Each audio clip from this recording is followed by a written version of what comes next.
La Antártida. Terra Australis Incógnita. La Tierra del Sur inexplorada. El lugar más extremo y frío de la Tierra.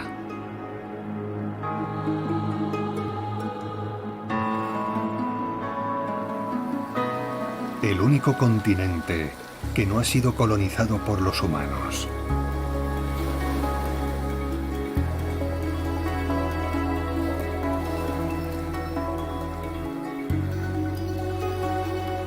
No hay ciudades ruidosas, ni bosques verdes, ni ríos profundos. Solo hay enormes cumbres heladas e interminables llanuras cubiertas de nieve rodeadas de gigantescos glaciares.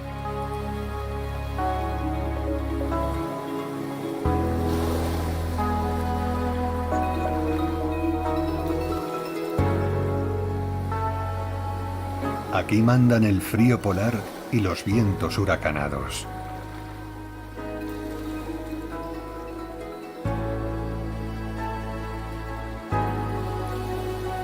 El tiempo también pasa aquí de una manera única, cubriendo el horizonte con el crepúsculo de la noche polar durante largas semanas.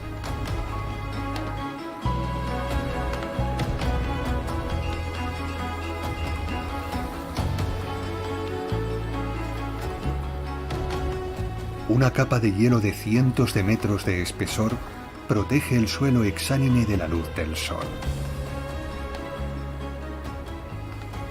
¿Quién sabe qué secretos se ocultan en sus heladas profundidades?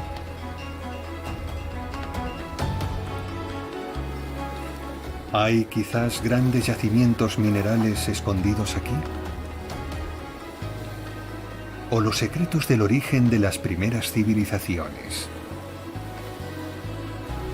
O tal vez la Antártida fuera la mitológica Atlántida desaparecida hace tanto tiempo. Por alguna razón, desde el principio de los tiempos, los antiguos astrónomos y científicos dibujaron el místico continente del sur en sus mapas, el fin de la Tierra. Pasó el tiempo y finalmente los humanos cruzaron miles de kilómetros de las aguas del sur y se adentraron en esta tierra helada. Hoy seguiremos los pasos de los primeros exploradores de la Antártida y conoceremos la increíble historia de la búsqueda de la tierra desconocida del sur. Y cómo la exploración de este continente influyó en la ciencia moderna.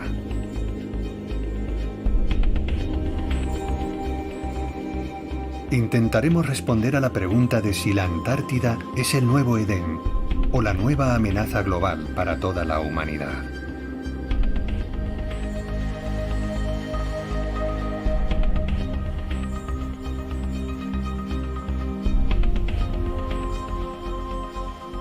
La Antártida.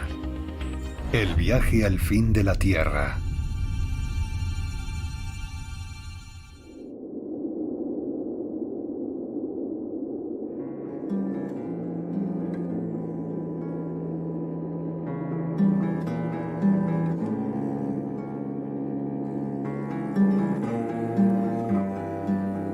Nuestro viaje a la Antártida comienza en la costa de un pequeño archipiélago situado en el sur del continente sudamericano. En 1520, durante su viaje alrededor del mundo, Fernando de Magallanes fue arrastrado accidentalmente por las tormentas hasta el paso que conecta el Atlántico con el Océano Pacífico. Más tarde, este paso, que separa la costa de América del Sur de la tierra desconocida que se extiende más al sur, recibiría el nombre de Estrecho de Magallanes. Magallanes pensó que esto era el continente del sur dibujado en todos los mapas antiguos. El lugar fue bautizado como Tierra del Fuego, ya que los aborígenes encendían todas las noches grandes hogueras en sus orillas. Tiempo después, se descubriría que la Tierra del Fuego no era un continente, sino un archipiélago. Pero durante mucho tiempo se creyó que era la parte norte del continente del sur, ya que entonces resultaba imposible conocer el tamaño real de la Tierra. Incluso hoy, la región sureste de Tierra del Fuego pertenece a la Antártida, aunque legalmente este sea territorio argentino. Otras de sus islas pertenecen a Chile.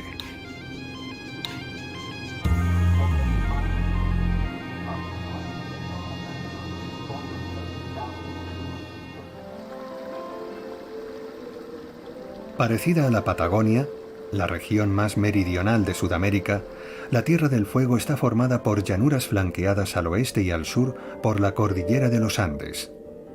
Sus paisajes son espectaculares.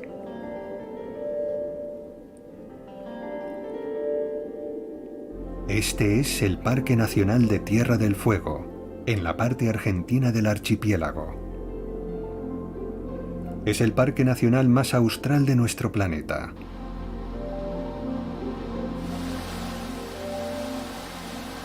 En el parque nacional crecen los bosques magallánicos, que cubren toda su superficie. Aquí se encuentran los ejemplos más característicos de la flora sudamericana. El árbol más abundante es el Nothofagus o haya del sur. Los bosques cubren las llanuras hasta las estribaciones montañosas. Allí se transforman paulatinamente en bosques tortuosos como resultado de los fuertes vientos y el frío extremo. Cuanto más altas son las montañas, más pobre es su fauna. Los bosques son reemplazados por la vegetación de baja montaña y poco después las plantas desaparecen por completo. Las cumbres de las montañas están cubiertas de glaciares helados. En las llanuras todo es muy diferente. Hay lugares donde el suelo está cubierto por una alfombra de fecundas bayas de espino, frambuesas y coníferas de ciprés. En el Parque Nacional hay varios lagos, como los de Roca y Fagnano.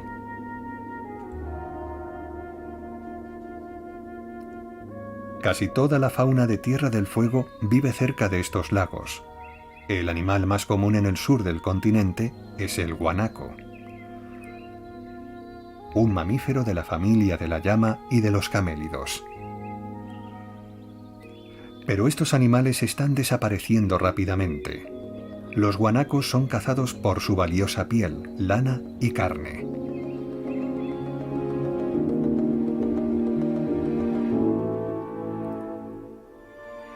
El ave voladora más grande del hemisferio occidental, el cóndor andino, también vive en Tierra del Fuego. Al igual que sus parientes mitológicos, los grifos, los cóndores se alimentan de carroña. Las antiguas tribus indias consideraban a esta ave sagrada. Los cóndores no solo son custodios de la naturaleza, manteniendo la tierra limpia de la carne en descomposición, sino que también simbolizan la salud. En la actualidad, varios países sudamericanos usan el cóndor en sus símbolos estatales.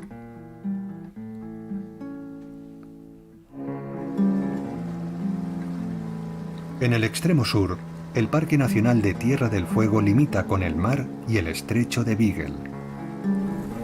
Cuanto más nos acercamos al sur, más fuerte es la influencia del clima antártico.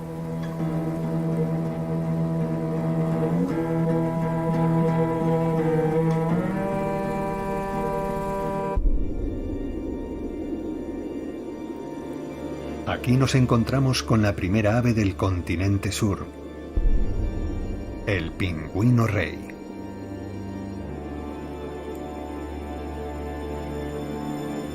Normalmente vive en colonias sobre bloques de hielo o en playas.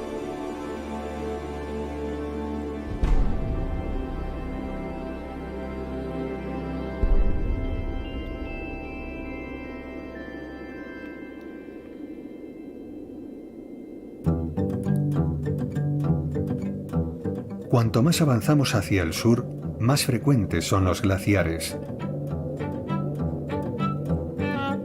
Algunos son muros de hielo infranqueables.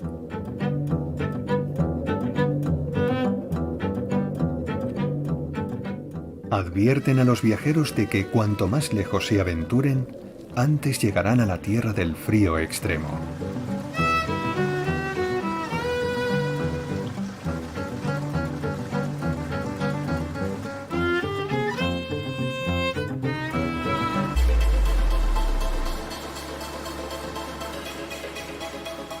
A pesar del hecho de que la tierra descubierta por Magallanes no tenía nada en común con el continente del sur, puso en marcha una cadena de acontecimientos que conducirían a una época de grandes descubrimientos.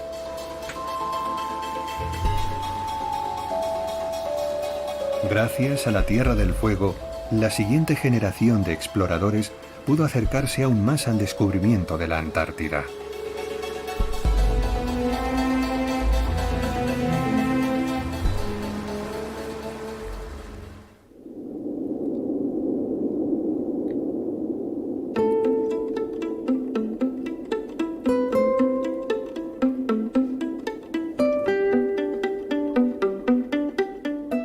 Nadie sabía durante cuánto tiempo la Tierra del Fuego seguiría considerándose parte del continente sur, pero una tormenta en particular cambiaría eso para siempre. A finales del siglo XVI, en su pugna por el dominio marítimo, Gran Bretaña legalizó la piratería. La corona británica permitió a los corsarios saquear los barcos comerciales de otros países.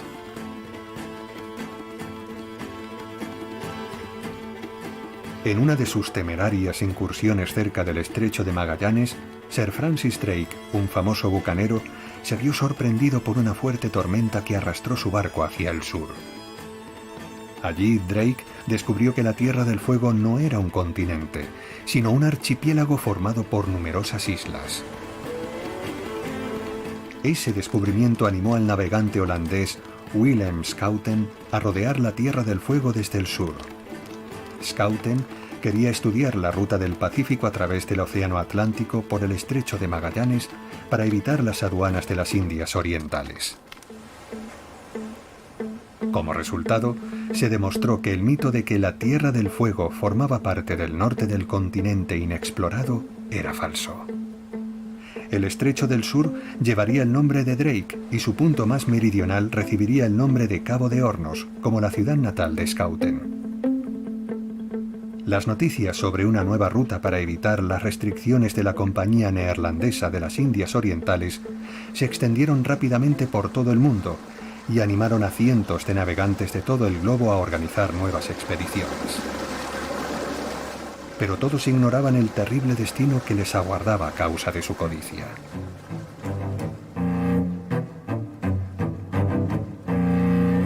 Incluso los marineros más curtidos, que habían sobrevivido a muchas tormentas en su carrera en el mar, estaban espantados por la severidad del clima en el estrecho de Drake. La causa es la corriente circumpolar antártica que atraviesa el estrecho. Debido a los impetuosos vientos del oeste, aquí se originan constantemente las tormentas y los huracanes más fuertes. Las olas de 15 metros y los vientos intensos, con velocidades superiores a los 30 metros por segundo, son habituales en el estrecho de Drake. Y lo que parecen ser pequeños fragmentos de glaciares pueden ser en realidad enormes bloques de hielo sumergidos bajo el agua. Para los marineros, atravesar el estrecho de Drake es como coronar la cumbre del monte Everest de la navegación.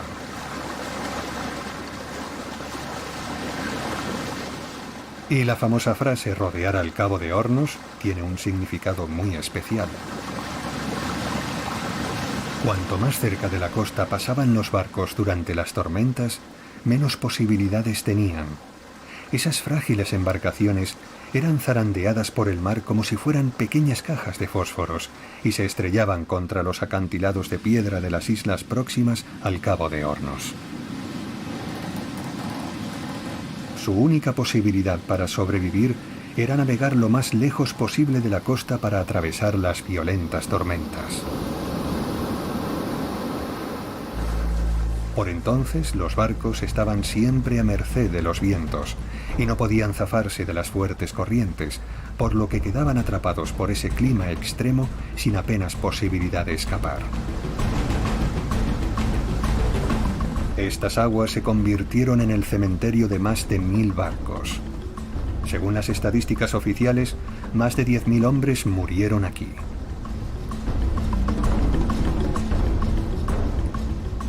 Pero en los pocos días en los que las tormentas se desvanecen y el cielo se aclara, el paisaje es algo único y maravilloso.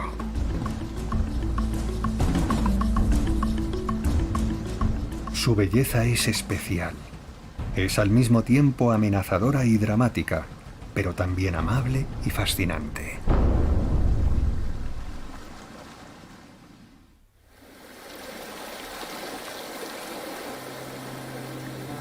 A pesar de los peligros, algunos consiguieron atravesar el estrecho de Drake. Uno de esos afortunados contó que a lo lejos, hacia el sur, sobre el horizonte, era posible atisbar una costa abrupta rodeada de glaciares infranqueables.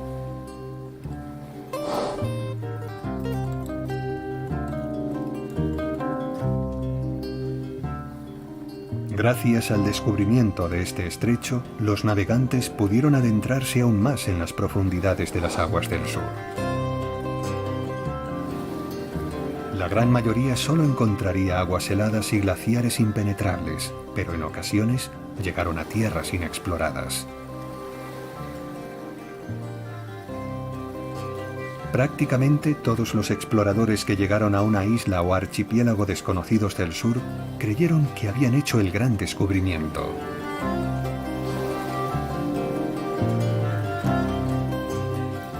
Pero rápidamente sufrían la decepción de saber que esos nuevos descubrimientos no tenían nada en común con el continente del sur.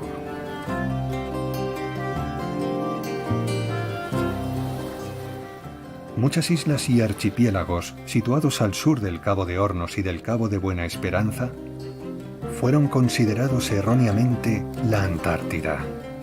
En un primer momento se creyó que Nueva Guinea, Nueva Zelanda, las islas de Tasmania y Bouvet eran el continente del sur. Cuando se descubrió Australia, todos pensaron que el enigma del continente del sur había quedado resuelto, hasta el momento en el que se descubrió la nueva Tierra del Sur.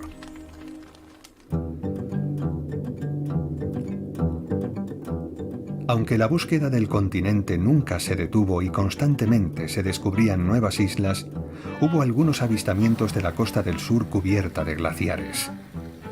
A medida que pasaba el tiempo, la posibilidad de que existiera un continente inexplorado parecía desvanecerse en el mito, y se llegó a pensar que solo era una leyenda. El hombre que confirmó que el mito de hecho era realidad fue el navegante inglés James Cook. A finales del siglo XVIII, el gobierno británico, con la excusa de una expedición científica astronómica, envió a Cook a buscar el continente del sur. Cook daría después la vuelta al mundo siguiendo el paralelo 50.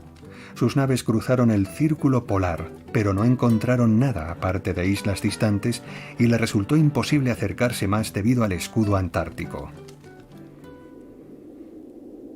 Hoy cuesta imaginarlo, pero hace apenas unos cientos de años había tantos glaciares alrededor de la Antártida que durante el invierno prácticamente todo el estrecho de Drake estaba cubierto de hielo, convirtiéndose en un obstáculo infranqueable para la exploración del continente del sur. A principios del siglo XIX no había nadie que pensara que el continente del sur no existía, pero aún quedaban algunos entusiastas que creían que era posible explorarlo. Y finalmente, a comienzos de 1820, la expedición rusa de Fabián Bellinghausen y Mijaíl Lazarev logró atravesar la intransitable plataforma de hielo y llegar a la costa del verdadero continente del sur. En ese momento se escribió una nueva página de la historia de la humanidad.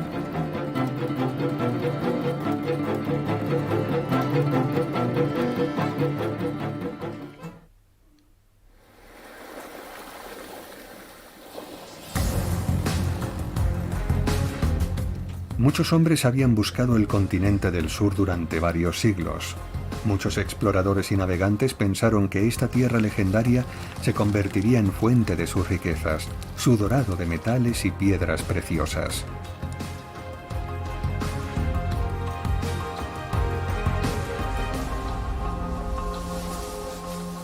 Todos esperaban utilizar el territorio y los recursos del continente para fundar nuevas colonias y aumentar su patrimonio.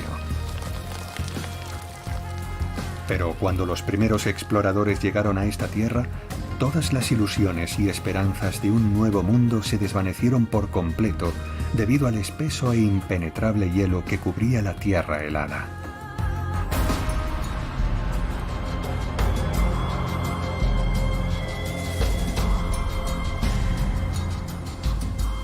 No había nada, salvo interminables llanuras cubiertas de nieve y cumbres blanquecinas elevándose en el cielo.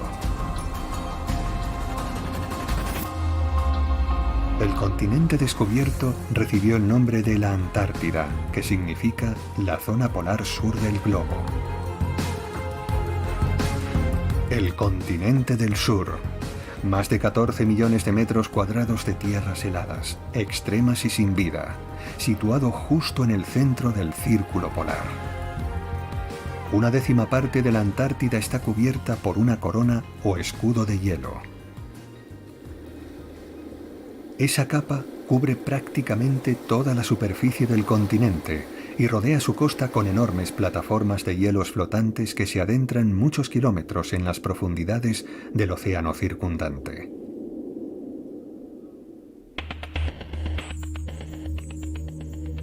Durante el invierno, la plataforma marina de hielo de la Antártida llega a alcanzar los 18 millones de kilómetros cuadrados. El peso total de todo el hielo de la Antártida es tan inmenso que el continente se hunde aproximadamente medio kilómetro bajo su presión. En algunos lugares, la profundidad de la capa de hielo supera los 4.500 metros. Debido a esa enorme cubierta de hielo y a la cordillera transatlántica, se cree que la Antártida es el continente más alto del mundo. La altura media del continente supera los 2.000 metros. Cuando nos aproximamos al continente, se ven los picos rocosos gigantes en la orilla alzándose en el cielo. Al pie de estos espectaculares acantilados, el barco explorador parece un juguete diminuto.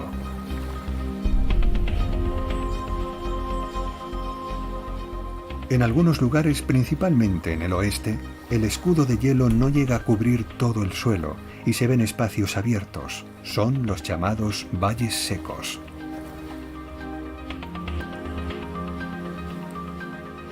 Los investigadores geológicos actuales han estudiado en detalle esos espacios bajo el hielo del continente antártico. Los científicos han descubierto que las placas tectónicas en el subsuelo de la Antártida tienen una estructura similar a las de la India, Brasil, África y Australia. Hace mucho tiempo, la Antártida era la región del sur del supercontinente de Gondwana, del que empezó a separarse hace unos 150 millones de años. El continente antártico adoptó su forma actual hace unos 70 millones de años.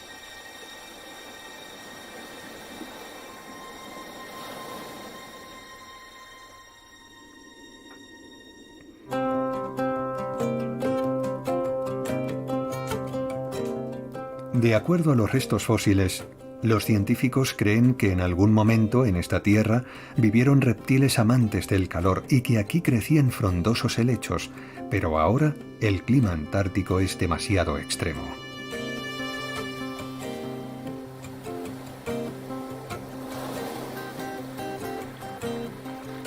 En invierno, cuando el continente se sumerge en una profunda noche polar que dura hasta 6 meses, la temperatura media oscila entre los 60 y los 30 grados bajo cero. El verano es un poco más cálido, entre 55 grados bajo cero.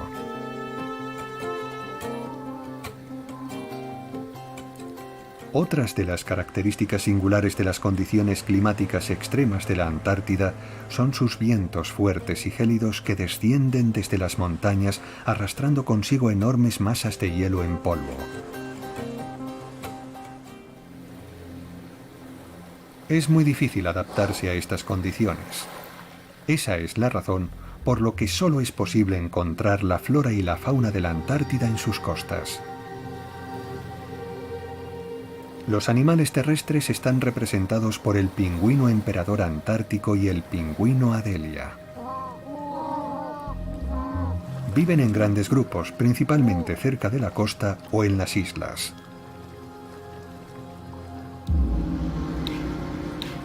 Lejos de la orilla, en la zona de los glaciares, viven las focas de Ross y de Weddell, las focas leopardo y los elefantes marinos. El mundo marino antártico está habitado por marsopas y ballenas jorobadas, orcas, delfines, varias especies de calamares, muchos peces y el krill marino. Las aves son muy escasas aquí, pero en ocasiones llegan invitados accidentales como los petreles y las gaviotas skua. Hoy, la Antártida es el único continente de nuestro planeta que el hombre no ha sido capaz de habitar.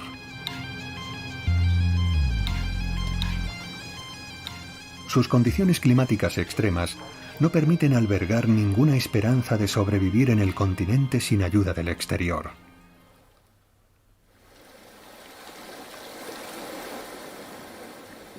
Después de que se descubriera la Antártida, una oleada de exploradores y entusiastas de la aventura procedentes de todo el mundo llegó al continente.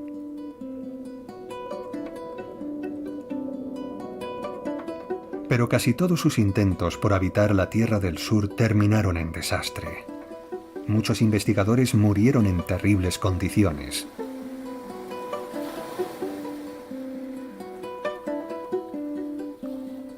Pero con el tiempo, algunos conseguirían establecerse de forma esporádica en esta tierra. En la costa aún pueden encontrarse asentamientos científicos, activos y también abandonados.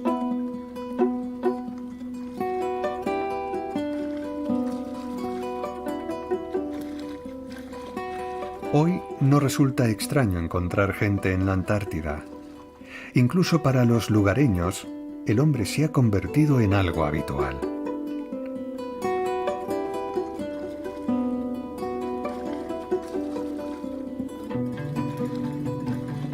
Los pingüinos comparten pacíficamente su tierra natal con los visitantes bípedos llegados del norte.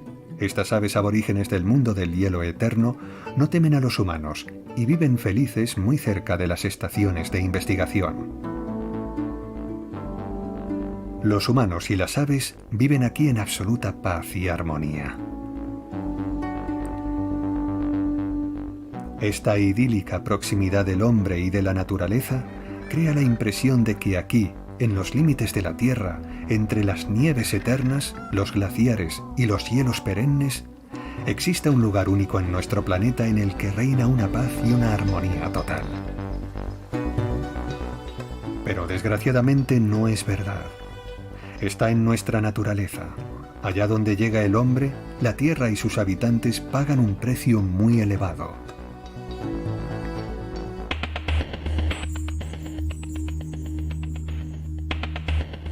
Las primeras víctimas cuando los humanos llegaron para explorar el continente fueron los animales, principalmente las ballenas y las focas. Pero muy pronto los hombres empezaron a matarse entre ellos.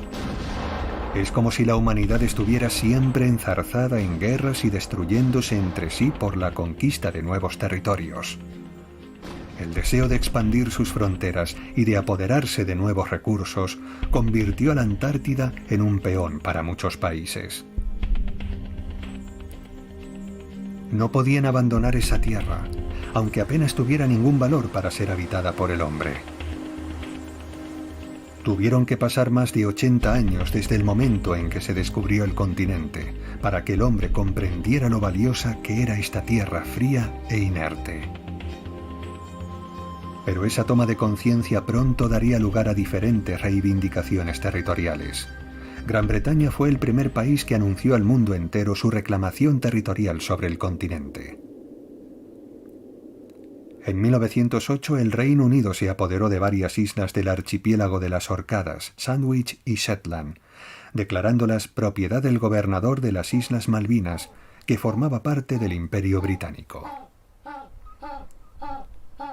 Durante los siguientes años, utilizaron las aguas de la Antártida Norte para reforzar su presencia en las aguas del sur para la caza de ballenas y como base marítima para su flota. Pocos años después, en plena Primera Guerra Mundial, se produjo la primera batalla entre las flotas alemana y británica cerca de las aguas de la Antártida. En un solo día, la batalla de las Malvinas enterró en estas gélidas aguas a más de 2000 soldados de ambos bandos. La batalla tuvo lugar al norte de sus aguas territoriales, pero fue un precedente y una inquietante señal para la sociedad mundial de naciones. Consciente de los riesgos, Gran Bretaña reforzó su presencia en la región, reclamando todos los territorios situados al sur de las Islas Malvinas, desde los 20 y 50 grados de longitud oeste hasta el Polo Sur. A Gran Bretaña le seguirían poco tiempo después Francia, Australia, Nueva Zelanda, Noruega, Argentina y Chile, que se repartieron el territorio antártico en sectores similares a los trozos de una tarta. En algunos momentos, varios países reclamaban la misma porción del territorio. La siguiente fase de enfrentamientos militares en la región empezaría durante la Segunda Guerra Mundial. La flota de Hitler empezó a usar activamente el estrecho de Drake. Poco después, Alemania anunció que parte de la Antártida, la llamada Nueva Suabia, pasaba a pertenecer a los dominios del Tercer Reich. Las tropas alemanas se apoderaron de varias bases balleneras noruegas en la región que utilizaron como bases para su flota. Al acabar la guerra, Alemania renunció a todas sus reclamaciones. Tras los conflictos y los horrores de la Segunda Guerra Mundial, la humanidad logró evitar los efectos catastróficos del conflicto mundial. Sin embargo, solo unos pocos años después, el mundo volvía a estar al borde de una nueva guerra, esta vez nuclear. Durante el reparto de las zonas territoriales, la Unión Soviética y Estados Unidos empezaron a mostrar su interés científico y militar por la Antártida. No obstante, ni Estados Unidos ni la URSS presentaron ninguna reclamación territorial formal sobre el continente.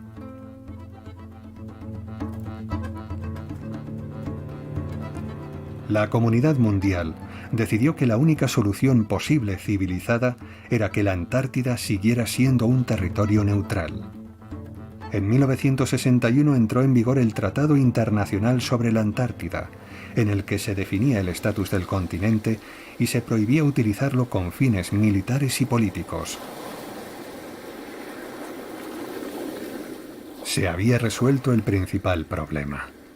La Antártida se convirtió en un territorio neutral y libre de armas. Su territorio solo podría utilizarse con fines pacíficos y científicos.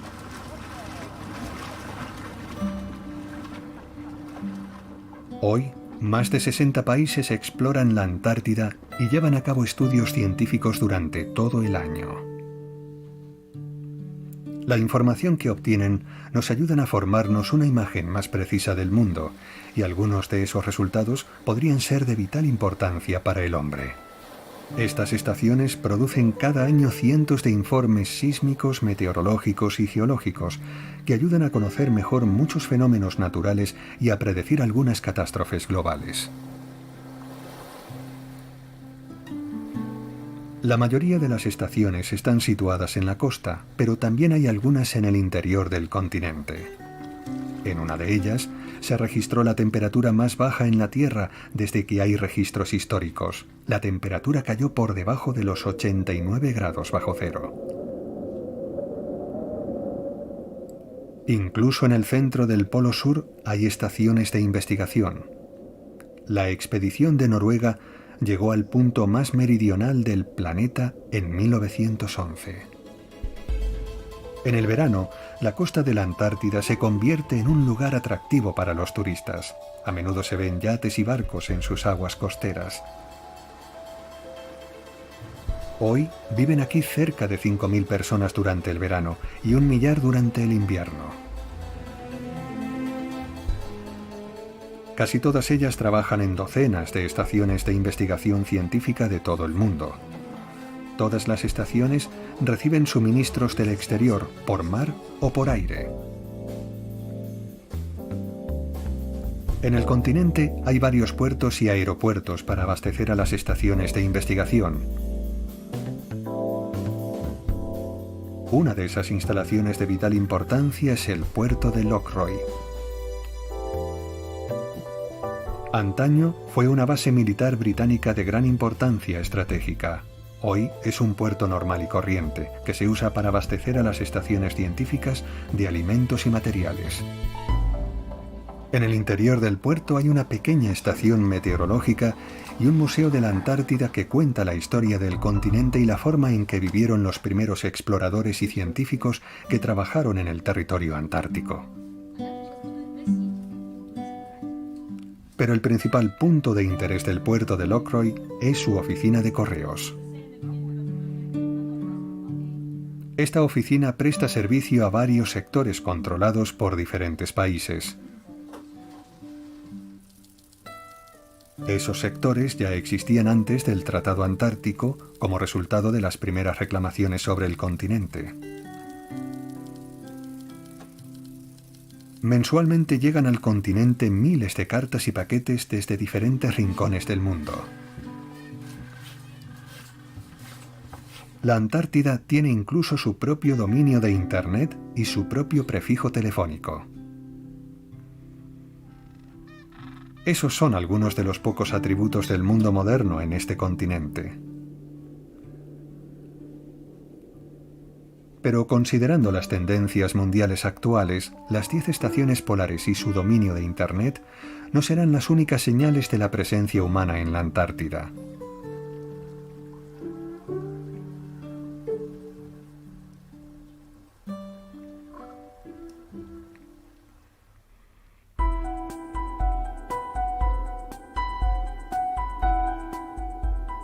La Antártida es un lugar maravilloso que demuestra una vez más lo hermoso y diverso que es nuestro planeta.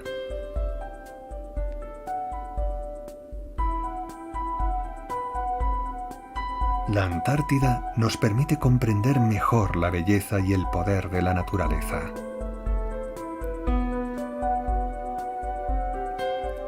Los blancos bloques de hielo del tamaño de rascacielos y los diminutos pingüinos producen una extraña sensación y contraste. Una paz y una armonía increíbles impregnan este lugar, aplacando la idea del frío eterno y los vientos huracanados.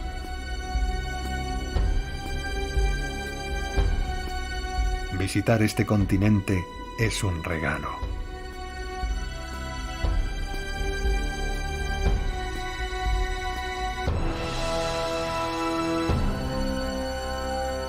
¿Pero deberíamos abrir la puerta a esta tierra helada a todo el mundo?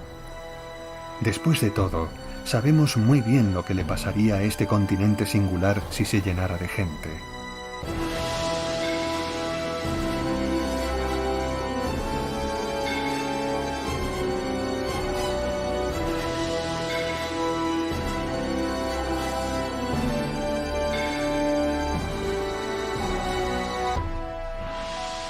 ¿Será un recordatorio de lo que perdemos destruyendo el ecosistema terrestre?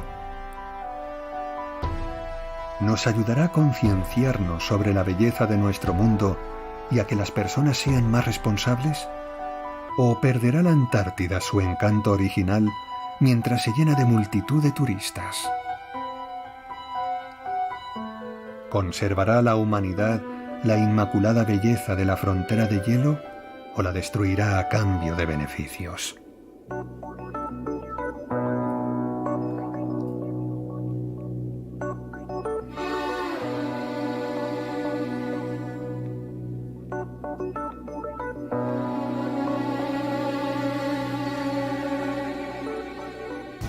Ignoramos las respuestas a estas preguntas y será muy complicado encontrar una solución.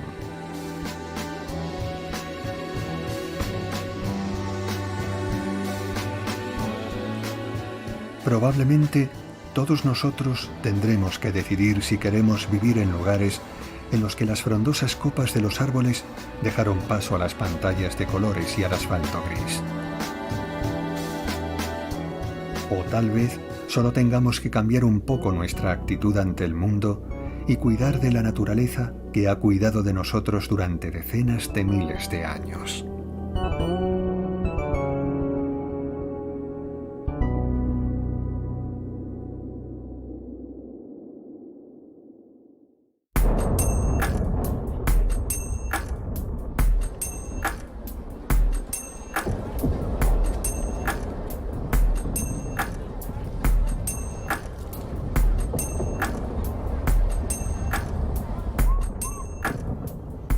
Nuestra historia está repleta de ejemplos sobre cómo la humanidad eliminó a especies de plantas y de animales únicas.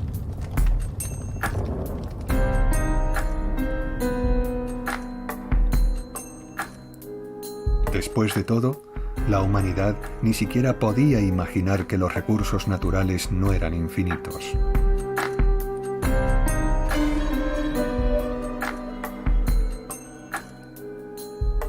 Solo en los últimos 100 años hemos comenzado a tomar conciencia de los daños causados al planeta que nos ha nutrido.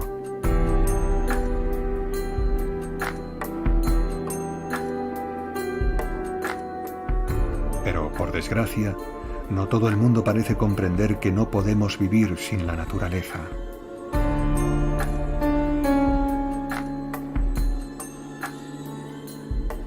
Después de todo, la vida en la Tierra es un enorme círculo en el que cada elemento desempeña una función vital.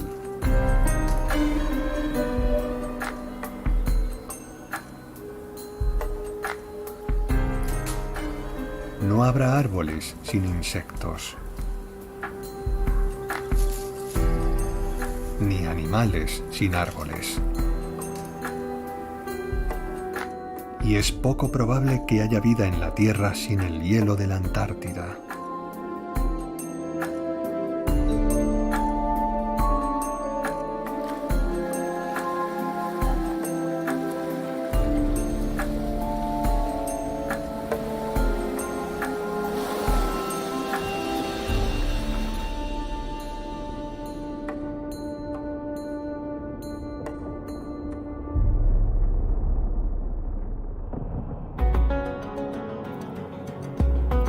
Muchos dicen que deberíamos abandonar nuestro planeta original y volcarnos en la exploración espacial.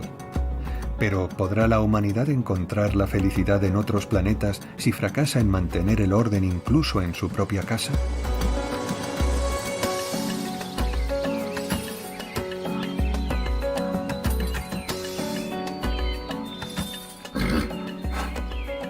En los últimos años, la humanidad ha dado un gran paso hacia la reconciliación con la naturaleza. Cientos de organizaciones protegen especies de animales y de plantas en peligro de extinción. Miles de empresas han empezado a producir productos ecológicos. Millones de personas reciclan su basura. ¿Pero será suficiente para revertir los daños causados por el hombre a la naturaleza durante milenios? La respuesta es una incógnita para todos, pero también está al alcance de todos. El futuro de la especie humana estará marcado por lo que cada uno de nosotros esté dispuesto a hacer para salvar a todo el planeta.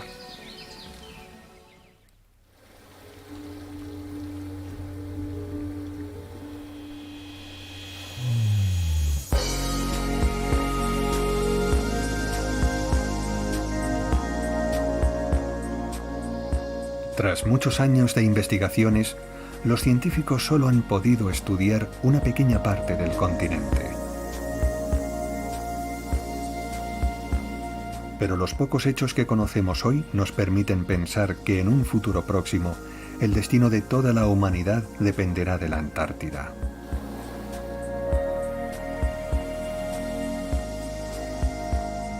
La industria mundial se desarrolla un ritmo asombroso. Por primera vez en la historia, la humanidad tiene un problema creciente de superpoblación y una escasez creciente de agua y de otros recursos. Se dice que en el año 2025, aproximadamente 2/3 de la población mundial padecerán una importante escasez de agua. Nuestra falta de responsabilidad provoca efectos irreversibles en la naturaleza. Cada segundo, el calentamiento global sigue derritiendo los glaciares de la plataforma antártica. Los científicos dicen que en solo 100 años aparecerán en el continente los primeros árboles. Si la cubierta de hielo de la Antártida se funde, todos los océanos del mundo se elevarán más de 50 metros. Es difícil imaginar los efectos de semejante catástrofe. Quizás ya hemos dañado la naturaleza de manera irreversible y nada indica que vayamos a detenernos. La industria ballenera exterminó especies enteras de ballenas.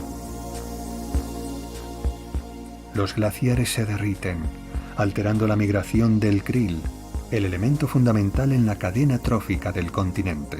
La falta de alimento obliga a los habitantes de la Antártida a migrar al norte. Solo unos pocos pingüinos consiguen llegar a la orilla, otros mueren bajo estas duras condiciones. El 70% de los pingüinos jóvenes mueren. Y 1/3 de las focas adultas están condenadas a una muerte por inanición.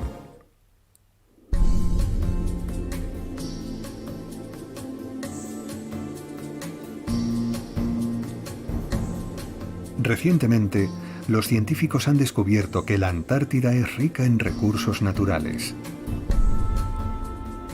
Estas riquezas podrían procurarnos los recursos que necesitamos y ayudarnos a resolver nuestro problema de superpoblación. La plataforma de hielo de la Antártida contiene el 60% del agua dulce del mundo y podría ayudarnos a abastecer a toda la población del planeta. Incluso más de 50 años después de que se firmara el Tratado de la Antártida, algunos países aún no han renunciado a sus reclamaciones. Los recursos de este continente podrían convertirse en la causa de otra guerra mundial.